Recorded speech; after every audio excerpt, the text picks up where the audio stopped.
can see the starter engagement on the 164 tooth ring gear is not correct. So I'm not sure if this is a good thing or a bad thing. I guess it's a good thing because it's happening here, but it wouldn't have happened in the car because my bell housing would be there and everything would be the way it is running.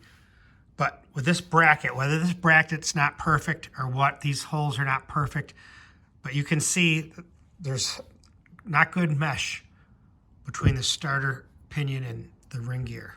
So I'm not going to wreck that. So at this point, I ordered a different one that's made for 164 tooth. Not that it should matter, I don't know. This has two different patterns. I tried everything.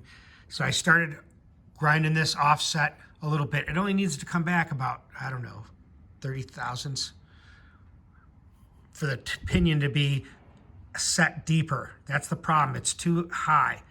And then it starts, this is maybe a lot to turn over, and it pops out of there because it's only engaged by a little bit in here. So we'll try this and see. I'm going to grind this one down a little bit to move the starter in. Otherwise, you'd have to pull this thing off, which is hard to do, and try to make this area offset so that you could bring the whole thing this way. It's just one of those things. All right, guys, so I tried a different starter. This is the old Tilton Super Starter. I had this thing for 30 years, I bet. But I just wanted to see if it works and see if it maybe had a better pattern here. And you can see here, when I bring that out there, before it wasn't biting as good.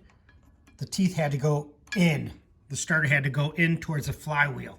So I did that by loosening up this bracket a little bit and then these bolts to try to get it to go in a little bit better. So let's test it out and see.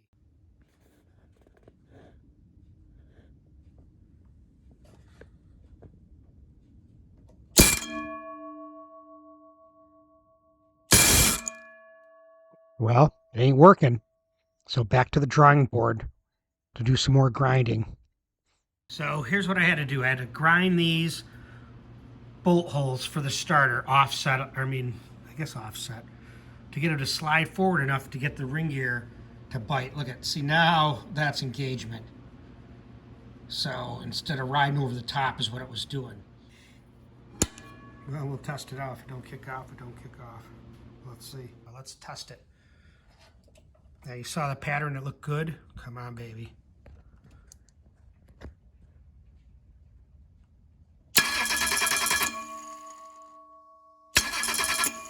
Yeah, we're in business now, boys. Well, here we go. Let's see what we can do. Let's see if the electric pump works good.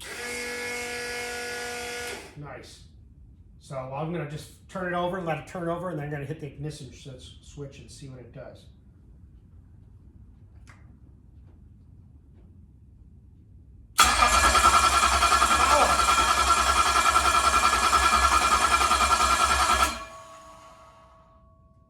I like it turning over.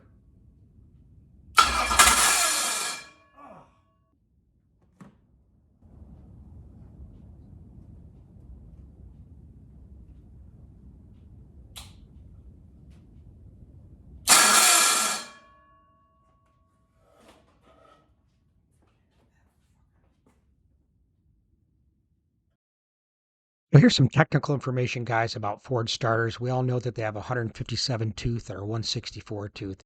In my case, I'm working with a 164 tooth ring gear. And when I measured my block, from the back of the block to the ring gear is 3/4 of an inch, so I use a 3/4 inch starter. I'll show you a couple things. When I originally put the motor plate and mid plate in, I had to make this shim for the starter in order to line it up. That's a piece of the original backing plate that Ford has between the engine and the transmission, which actually aligns the starter. Now, like I said, I run a 164 tooth flywheel. Now, here's what I bought from Summit. 26 bucks, I think it was. Yep, 157 tooth and 164 mounted on there, no problem. Well, you see what happens. So in order to get it closer to where I need to be, I've been grinding this hole that way. You can see here, I think I almost broke through. And when you start getting to that issue, then it doesn't want to hold when you bolt it on there, and then it moves when it starts to turn over from the torque. Just a big pain in the butt. You know, once you get it there, you can put some washers there and you can weld it and be a permanent and you wouldn't have to worry about it. But nothing is exact. It's off like 30 thousandths. So then I saw this from Dark Horse Mustang, I think it's called. Now, this is specifically for a 164 tooth flywheel, it says. Because I'm the kind of guy that says if you pay for a part, it should bolt in without any monkey business. Now check this out. This is the way they go in the car. Just like this. You know how the starter bolts in this way, going this way. Those bolts I put in 7/16 by 14 bolts. They're not tight, but they're lined up with these two holes. That's the centering pin, dowel pin on the block. Then you come down. Here's the starter hole that I was using right here. And you can see, it looks like that's the correct hole, right? It's not obviously that one up here.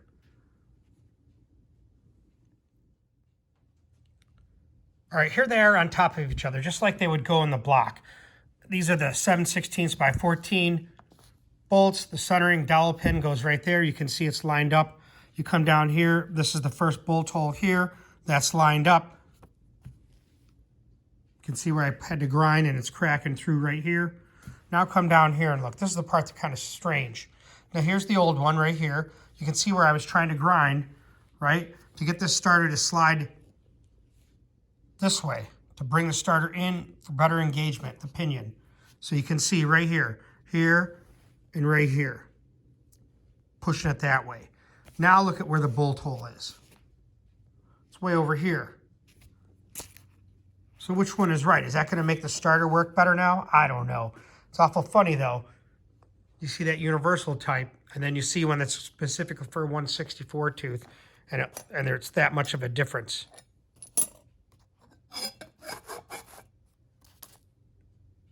So here's the new 164 tooth bracket from Dark Horse Mustangs. I'm telling you, it's freaking beautiful. I mean, it fits perfect. You saw the difference in it. And now, let's see if I can pop this out. I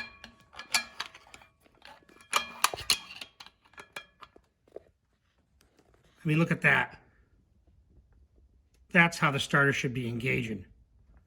Just like that.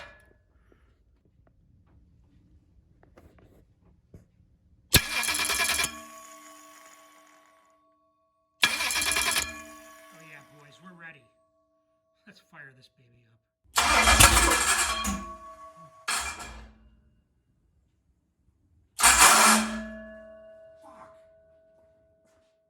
So I try to find some metal here because what I'm going to do is try to build a shim for that bolt, since the holes on the bracket, these holes on the bracket are like 7/16 by 14, and what I'm trying to put the starter on is 9/16, and that little bit of slop is causing an issue. That little bit of whatever it is, 10 thousandths, 20 thousandths, is causing an issue. So let me see if I can fix this. Yeah, so you can see the little sleeve I had to make out of a washer. Come on. So now you can see I had to put a sleeve in there, which I cut off from this washer.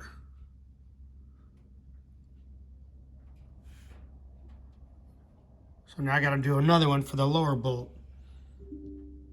And that takes care of the slop, I hope. All right, let me show you what BS I have to go through. So if you can see right in here, there's like a little tiny sleeve, a washer that I had made to fit here. And now I got to press it into play. I just moved the camera, so let me see if I can put that back here. Okay, so now check this out. So this works like planned.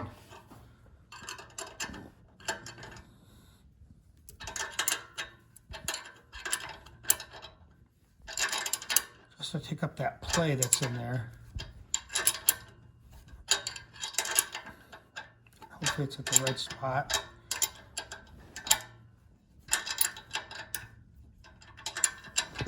Kind of like having a stud in there now.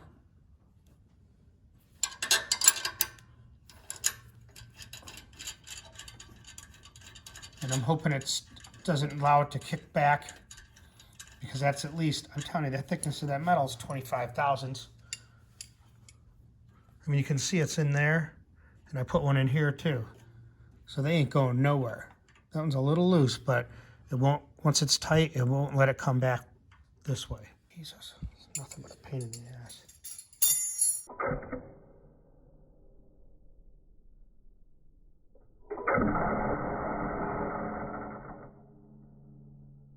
What's up, guys? Tim Olson with DragBoss Garage. Well, here's a revelation. Those starter brackets right there that you can mount a starter on the outside without a bell housing suck, at least in my experience. I've spent 3 days on this. I bought 2 different brackets. None of them line up in regards to the tooth engagement. They're all off by like 30 thousandths. I just don't get it. You know, I went through the whole 157 versus 164. Cleveland's are a 164, at least mine is, you know, and no matter what I do, I can't get it to work out other than grinding. And I think it's just because what happens is that starter, this isn't some 8-to-1 motor. And when that thing starts to crank over, it starts to flex that plate. Ben Almeida called me yesterday about a couple of things. And we were talking about it. He said, yeah, he has one, but he had to make it out of 1/2-inch steel. These are only 250 thousandths, so there's no doubt they got to be thicker. I haven't put them together to try to make them thicker. It just doesn't work. So I probably wreck this flywheel for all I know. But I'm going to Mike's and get a bell housing, do it the right way. So now I got to figure out how I'm going to move this back, whether I move the radiator ahead or can I take off this instrument panel on this or even unbolt it from here, bolt that on and then figure out how I'm going to do it. But maybe it works with Chevy and Mopar, but it doesn't work with a Ford, at least in my experience, once you get past 13-to-1. Maybe it's the compression 13.3, I don't know. Let's head off to Mike Weeks, see his T-Bird. Now there's a car that he built this winter. All right, guys, so let's head off to Mike Weeks. Like I say, always seeing and learning something new at DBG. And soon, you. All right, guys, here we are at Mike Weeks. You can see Zeus down there. Let's kind of zoom in on him. He's guarding the door for us. But I came here to get the bell housings from Mike so that I can get my 409 started. But while we're here, let me show you a quick little tour. There's his Maverick. That's got a Cleveland in it. There's his 69 Mustang with a big inch FE that runs like 930s. Here's his latest creation. Mike, what is this, like a 90-something T-Bird? 93. 93 T-Bird. He bought it as a roller, I don't know where. But it came as a roller with nothing. Look at this thing. I'll get some pictures from him. We'll show you what it started out as. But yeah, so let's see what the power plant is. There it is. Big block Ford, baby. It's nothing nasty. He says it'll probably run in the 11s, but it's going to be a fun car for him. And we were talking, I thought these were a pretty light car. But he said, really, it's about 3,300 pounds with him in it. What is it, 3,360? So here we are now, back at the engine assembly. Oh, wait, there's this Fairlane up there. He's worked on that. What are you doing? What are you going to do with that Fairlane, Mike? Pull that manual tranny out and put a C4 in and try that for a while. He's tired of manual transmission. What's in this, a Jericho? Yeah, that one has a Jericho. So he's pulling it out, putting a C4 in. People are going to say, why? Look at those headers. You make those, Mike? Nope, those are REF headers. He builds them and I can't build them any cheaper than he does. So Jesus. there's no sense of both of us. They're beautiful. Yeah. A real work of art, man. Getting one of Sean David's full roller C4s put in it. So here's more of the underneath. You can see the frame connectors are here. Coming back, there's a drive shaft loop along with the 4-link, or the ladder bar, I mean, suspension. They'll probably do something because it's got this music on for YouTube. Now here's his run stand. This is what we used before. So this is a monster compared to what I have. And then there's the bell housing we're gonna try here, along with this block plate, which Fords have, which I hate, but that's how it is. Well, there's the new XS Power Master starter. It's actually much smaller than that Tilton. It's pretty light too. I bolted it on. I left a shim in here. Hopefully that looks good. I measured the air gap between here, which is 100 to 250 thousandths. It has good mesh, and according to Power Master, the gears of the pinion don't have to go deep. So I don't know. Got to at least try it, because it's a lot of work to go back, take this all apart, put on that bell housing there. But that's what I may have to do it the right way. Let's test it. I'm gonna get close.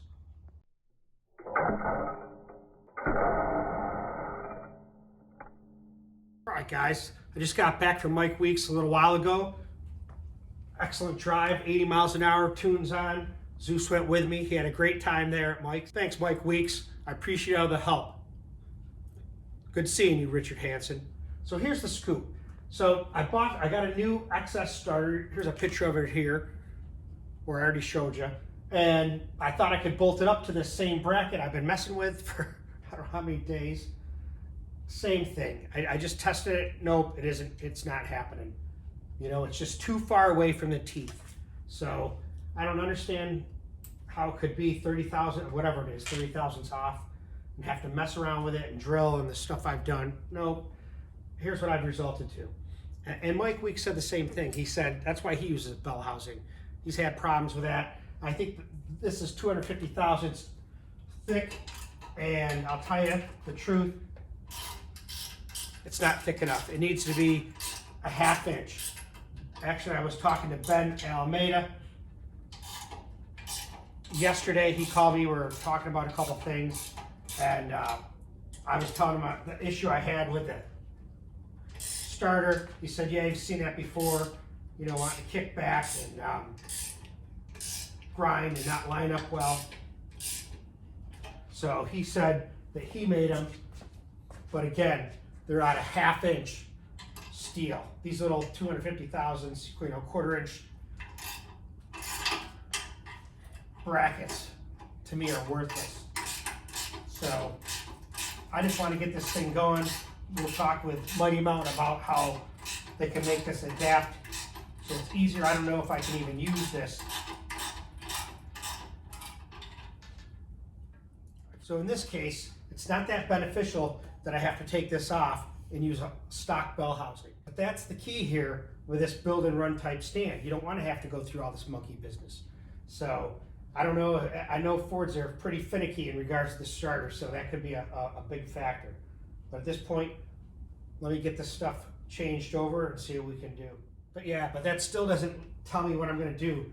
Pull the oil pan off or run it. Well, I gotta at least run it to see what the oil pressure does. I know it's high, but it's gonna be interesting to see what it does when it warms up.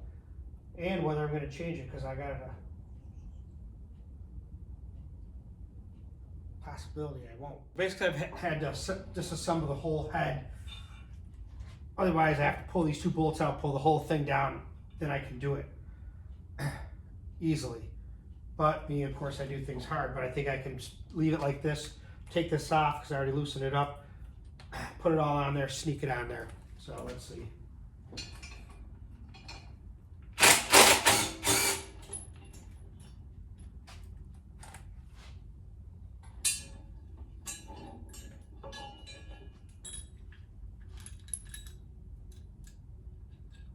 Just so tired of monkey business with that damn starter. Jesus, Mary Joseph. Now it should come out easy. That thing is fucking glass.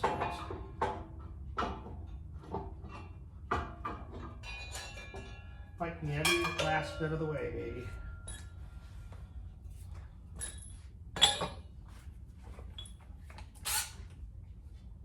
It'd be a good thing to have that loose, listen.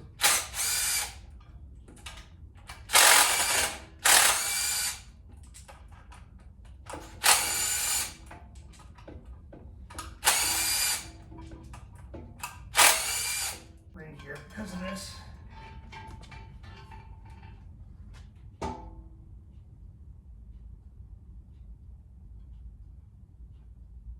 This is the JW, the wheel. So, well, now you know what I have to go through to make things work out.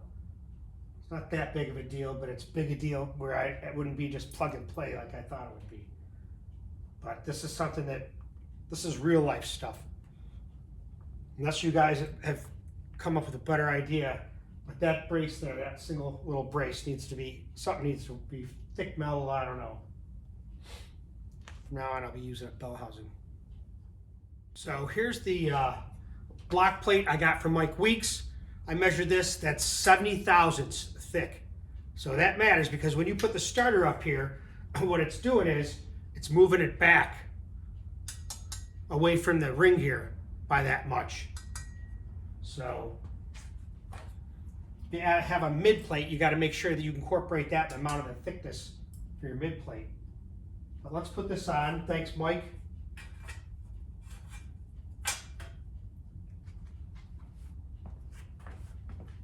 Yeah, that'll work.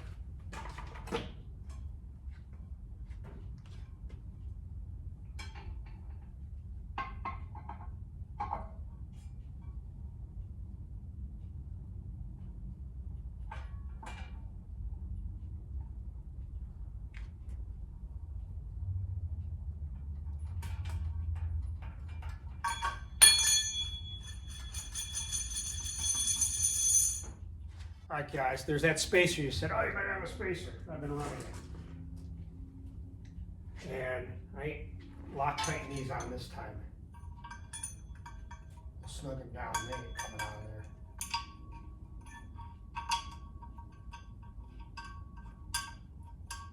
Mike, check this out. Works like a charm. Maybe a little noisy, but oh my God. And now I got this thing all discombobulated, but we're gonna see if we can fire it up. Look, you're in the camera, Tony.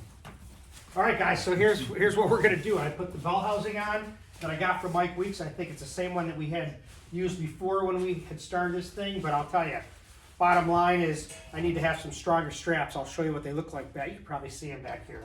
They're all bent up. I don't care. I just wanna fire it up. It now turns over without catching anything, so let's just see what happens when we turn it over. I don't know what'll happen, to tell you the truth.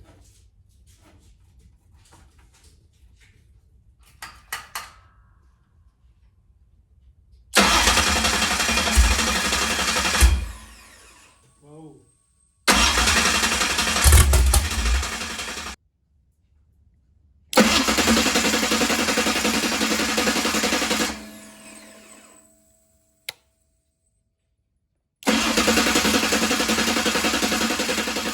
Here we are for the 100th time. But that oil pressure was nice. I like that.